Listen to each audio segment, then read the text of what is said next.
అందరికీ నమస్కారం అండి. నేను మణికుమార్ని, కుంభకోణం copper and brush shop Vijayawada నుంచి. ఈరోజు నేను యాక్చువల్గా ట్రైన్ జర్నీలో అయితే ఉన్నాను. సో కస్టమర్స్ చాలామంది నన్ను రీచ్ అవుటానికి మెసేజ్ ద్వారా కాల్స్ అవి ఎంక్వైరీస్ అయితే వస్తున్నాయి.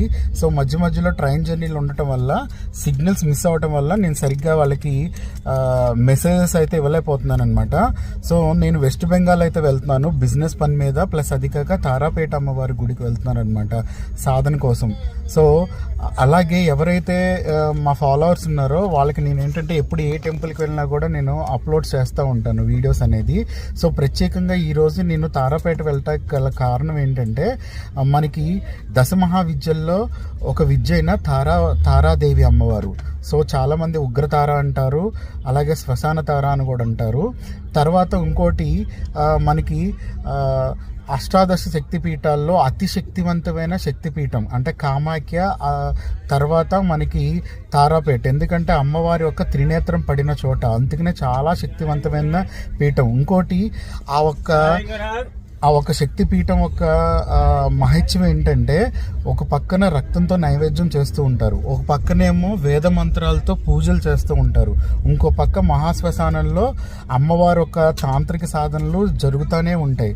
సో ఇన్ని రకాల కలయికతో కూడిన ప్రదేశము తారాపేట అనమాట. చాలా చాలా బాగుంటుంది మన సాధన చేసుకోవడానికి, మన ఒక స్టెబిలిటీని పెంచుకోవడానికి. స్టెబిలిటీ అంటే మైండ్ కంట్రోల్నెస్, ప్రతిదానికి అంటే మన బలహీనతలకి లొంగకుండా ఒక స్టెబిలిటీ మెయింటైన్ చేయడానికి చేసే సాధన అనమాట. సో దానికోసమే నేను వెళ్తున్నాను 2 days.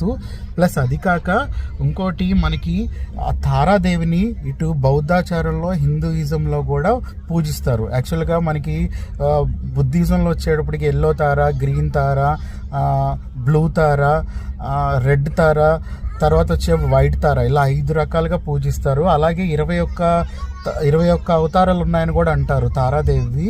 సో మన హిందూయిజంలో వచ్చే అమ్మవారిని ఒక శక్తికి అష్టాదశ శక్తి పీఠాల్లో, అలాగే దశమహావిద్యల్లో అమ్మవారిని ఆ రూపంగా కొలుస్తారనమాట. సో అతి శక్తివంతమైన అమ్మవారు. తొందరగా అయితే అమ్మవారు అనుగ్రహించదు, చాలా చాలా పరీక్షలు ఉంటాయి. ఎందుకంటే వశిష్ఠులంతటి వారే కొన్ని వేల సంవత్సరాల పాటు సాధన చేసినా కూడా అమ్మవారి యొక్క దర్శన భాగ్యం కలగలేదు. బుద్ధుడి యొక్క ఆజ్ఞ మేరకు వామాచారం పద్ధతిలో అమ్మవారిని దర్శించుకున్నారనమాట. సో అంత కష్టమైంది తారాదేవి ఒక ఉపాసన. సో అమ్మవారి గుడి గురించి, నేను టెంపుల్ గురించి ఇంకో వీడియో చేస్తాను నేను గుడికి వెళ్ళగానే. సో ఉంటానండి. మణికుమార్, కుంభకోణం కాపర్ అండ్ బ్రష్ షాప్.